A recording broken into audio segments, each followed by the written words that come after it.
A partir desse momento, estaremos transmitindo para a comunidade espírita de Ponte Nova e região, palestra realizada por Eliana Gomes, do grupo da Fraternidade Espírita Irmão Fritz.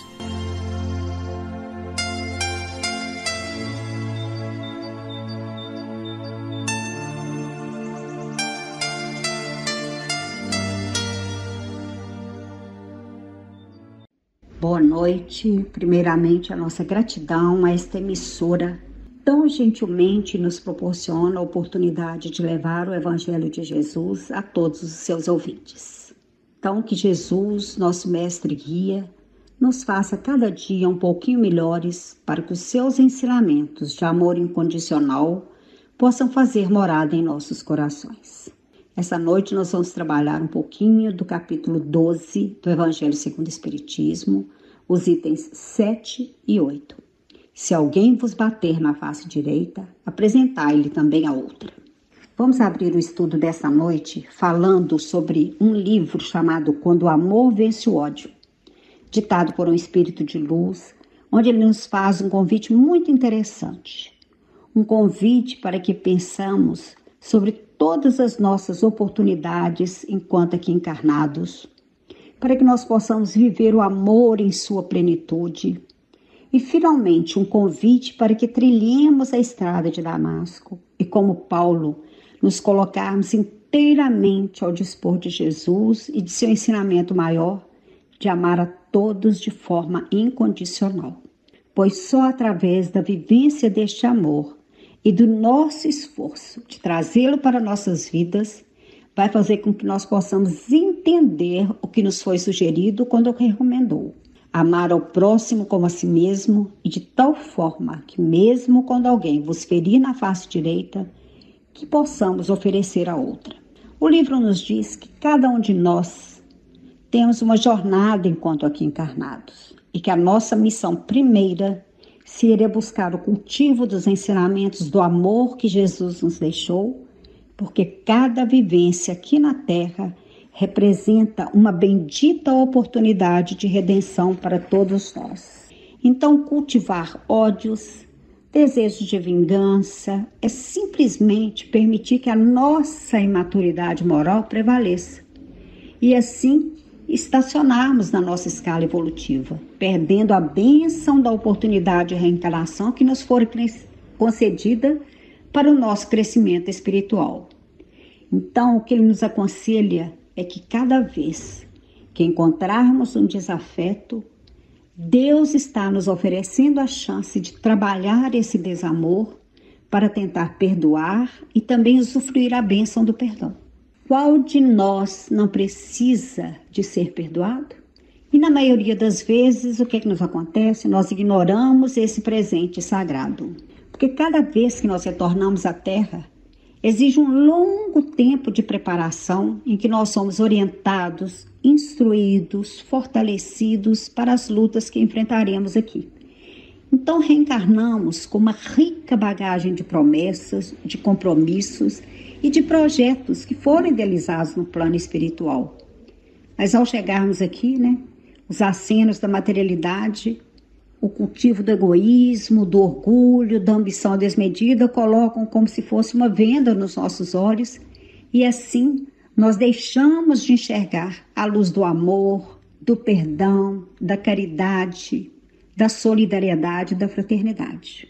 E finalmente, o autor nos diz que é chegada a hora de desatarmos as amarras que nos prendem esses sentimentos pequenos para que nós possamos nos sentir sem vergonha de nos mostrarmos caridosos, pacíficos, misericordiosos, puros de coração, porque é o momento de dar e de pedir perdão, de oferecer a outra face, como nos ensina Jesus. E ele encerra dizendo que a estrada de Damasco está à frente de todos nós. Encontraremos Jesus e este nos convidará a segui-lo. Façamos como Paulo perguntando-lhe: Senhor, o que queres que eu faça? E uma das respostas é o convite: amar a Deus sobre todas as coisas e ao próximo como a si mesmo. Do livro Quando o Amor Vence o Ódio, Espírito Luizinho, psicografia de Marlene Saez.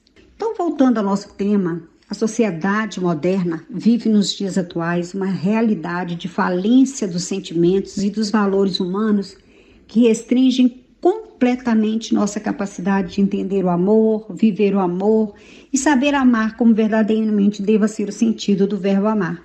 Porque precisamos lembrar que a cura para o nosso planeta, a gente passa pelo amor.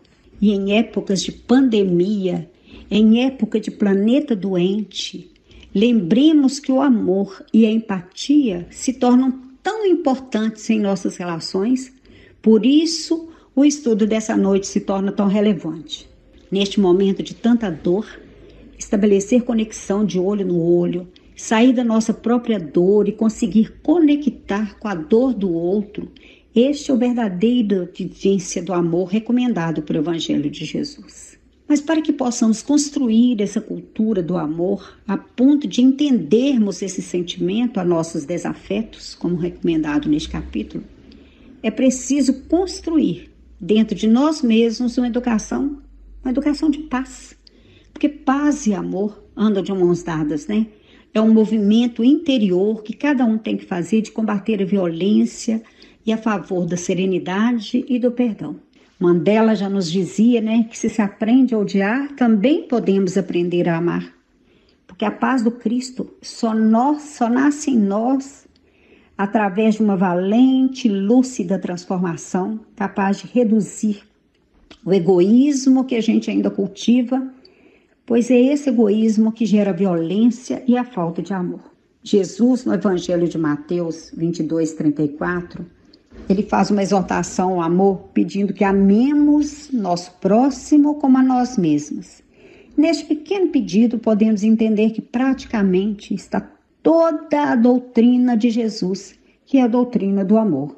Vocês vejam que Santo Agostinho, o grande teólogo do cristianismo, ele já sugeria: amai e fazei tudo o que quiserdes. E assim, desde quando começamos a estudar o Evangelho, nós somos convidados, a amar ao próximo, nós somos convidados a oferecer a outra face, a abrir mão do nosso egoísmo, do nosso orgulho. Nós somos convidados a fazer um passeio por nosso interior e descobrir a centelha divina que existe em nós e que um dia permitirá que vivamos esse amor universal que Jesus espera de nós. Então, aquele que já aprendeu a amar as virtudes e os defeitos do outro, já conseguiu, alcançar parte desse amor que Jesus nos ensina. Isso porque o defeito existente no outro ou a falha de caráter no outro não deva ser empecilho para que nós possamos viver o sentimento do amor. É aquele sentimento, de mãe que ama apesar de. Mas aí ainda reside o grande problema da nossa dificuldade. Mas nós temos possibilidade de reverter isso porque nós somos aprendizes do Evangelho. Adenauer Novaes, no seu livro Psicologia do Evangelho, ele nos fala desse amor quando ele nos diz: o amor ao próximo não se resume ao sentimento de afeição e ternura que temos por nossos companheiros, pelas pessoas muito próximas. Ele extrapola os limites da consanguinidade. O amor ao próximo tem que ser um amor indiferenciado, sem face, sem rótulo, sem restrições, sem bandeiras e sem países. É o amor à vida em toda a sua plenitude. É aquele que temos pelo nosso irmão como ser humano em sua humanidade, filhos do mesmo Pai, irmãos através do Cristo. Como já vimos, Jesus nos faz este convite para trabalharmos o amor a todos os irmãos. Entretanto, a par de tudo que já falamos a respeito do amor, ele nos pede ainda muito mais. Ele nos pede que amemos também os nossos inimigos. Mas quando falamos a palavra inimigo, na realidade ela representa os diversos sentimentos que são contrários ao amor. É a barreira que impede que amemos aqueles que nos opõem, aqueles que ainda nós não conseguimos nos relacionar. Na maioria das vezes, são pessoas com quem a gente tem dificuldade, que a gente taxa de inimigo. Então, amar esse inimigo, essa pessoa com quem a gente tem dificuldade de relacionar, é o mais alto grau de amor que a gente poderia encontrar ou alcançar. porque é a plenitude do entendimento do perdão. Então, Mateus, no seu evangelho, objeto do estudo dessa noite, ele nos diz o seguinte: vós tendes ouvido o que se disse, olho por olho e dente por dente. Eu, porém, digo-vos, não resistais ao mal, mas se alguém te ferir na sua face direita, oferece-lhe também a outra. E ao que quer demandar-te em juízo e tirar-te a túnica, larga-lhe também a capa. Mateus, capítulo 5, versículos 38 a 40. Então, se pararmos para pensar neste ensinamento de Jesus, veremos que o que ele nos recomenda é resistir ao mal. E o que é resistir ao mal? É não investir contra o mal no esforço de combatê-lo com a mesma vibração, revidando da mesma maneira, ou seja, com mais violência, mas vencê-lo de forma pacífica, demonstrando não acolhê-lo em si mesmo. A grande maioria de nós tem uma grande dificuldade de aceitar essa postura moral recomendada por Jesus, porque nós estamos ainda impregnados daquele homem velho, cheio de ideias de ponta de honra, que nós temos que responder na mesma moeda, sob pena de sermos taxados de covardes. Mas esse sentimento nada mais é do que fruto do orgulho, do exagerado personalismo, do egoísmo. Tipo assim, eu não levo desaforo para casa, eu não suporto que me falem nesse tom de voz. Então, lapidar esses próprios sentimentos é tarefa árdua. Se a gente não tentar fazer isso todo dia um pouquinho. Porque quando a gente fala, de orgulho e egoísmo, da dificuldade que temos para vencer esses sentimentos, Kardec já pergunta aos espíritos na questão 913, entre os vícios, qual é o que podemos considerar radical? E a resposta é o seguinte: já o dissemos muitas vezes, o egoísmo. Dele se deriva todo o mal. Estudai todos os vícios e vereis que no fundo de todos existe o egoísmo. E na questão 917, ele pergunta como combatê-lo. E os espíritos de luz respondem que de todas as imperfeições humanas, a mais difícil de desenraizar é o egoísmo, porque ele se liga à influência da matéria. Por isso que nós ainda encontramos tamanha dificuldade em vencê-lo, principalmente no que toca ao pedido de oferecer também outra face. Porque para o orgulhoso, essa máxima assemelha-se o quê? À fraqueza. É por isso que sabemos o quanto ainda é difícil ter essa coragem de suportar um insulto ao invés de revidá-lo. Jesus já aconselhava os seus discípulos que nenhum deles retribuísse violência com violência. Então, internalizar esse sentimento e tentar trabalhar para colocá-lo em prática é tarefa de todos nós, principalmente nós espíritas, que já entendemos sobre a imortalidade do espírito e de nossa trajetória evolutiva através das encarnações.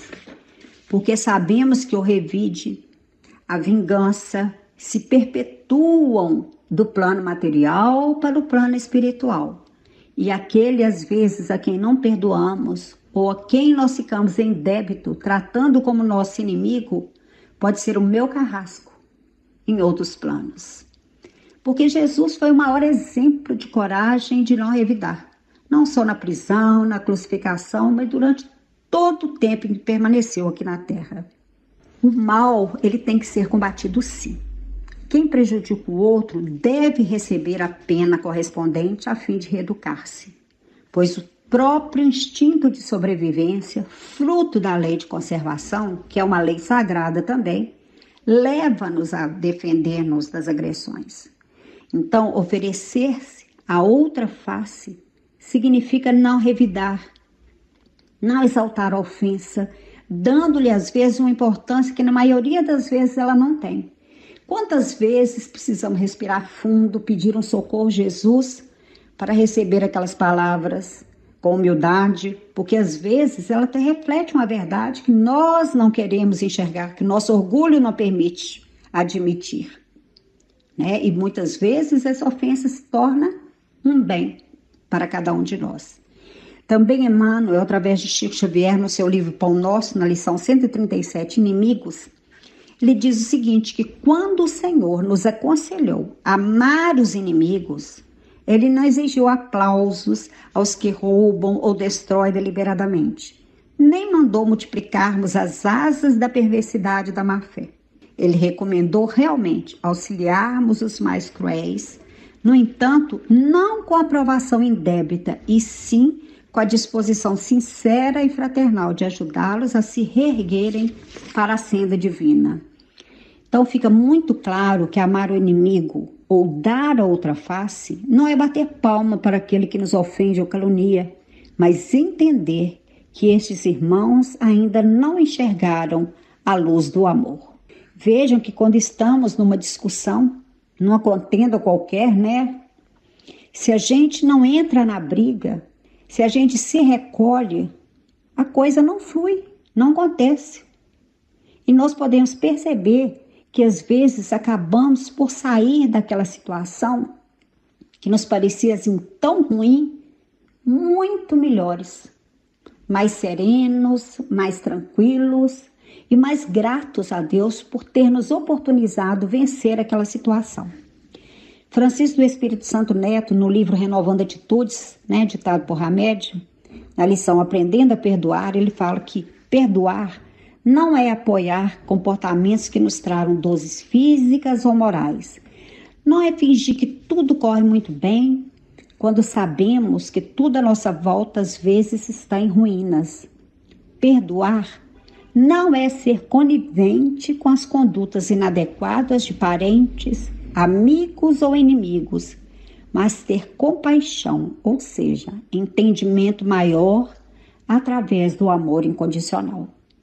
Então, entendendo esse conceito de trabalhar o perdão e o amor incondicional frente às ofensas, Joana de Ângeles também, numa reunião mediúnica em Salvador, em abril de 2009, através de Divaldo, ela nos alertava sobre esse capítulo do Evangelho, nos dizendo: a educação equivocada contribui para que a mansidão e a humildade sejam deixados à margem, catalogados como fraqueza de caráter e debilidade moral. Se alguém te aflige, é porque se encontra necessitando de ajuda e não de combate. Não foi por outra razão que Jesus propôs: não resistais ao homem mau, mas a qualquer que vos bater na face direita, oferecei-lhe também a outra. Então, quando Jesus nos pede que exercitemos o amor de tal forma que sejamos capazes de um dia vivenciarmos a situação de dar a outra face, sem que isso não nos custe muito, é sinal de que o Evangelho de Jesus, que nos convida a refletir com firmeza na constância do bem, já faz parte do nosso dia a dia, porque este é um exercício que precisamos fazer até adquirir o hábito de praticar essa caridade. Uma vez adquirido o hábito, não será mais preciso fazer nenhum esforço para que possamos realizar as práticas do amor e do perdão. Que trabalhemos o desejo sincero de transformar nosso entendimento da vida em algo maior. Entender que aqui estamos para sermos mais eficientes e cooperativos, para sermos fortes o suficientes para não agredir, mas para ceder, perdoar, cooperar, dar a vez, amansar o coração e amar. Lembremos finalmente que o ato de perdoar, a decisão de não se vingar, a reavaliação das situações geram novas perspectivas de relacionamento humano e é reflexo da misericórdia divina que nos oportuniza uma vida melhor no plano espiritual. Muito boa noite, muito obrigada e que Jesus nos abençoe hoje, agora e sempre.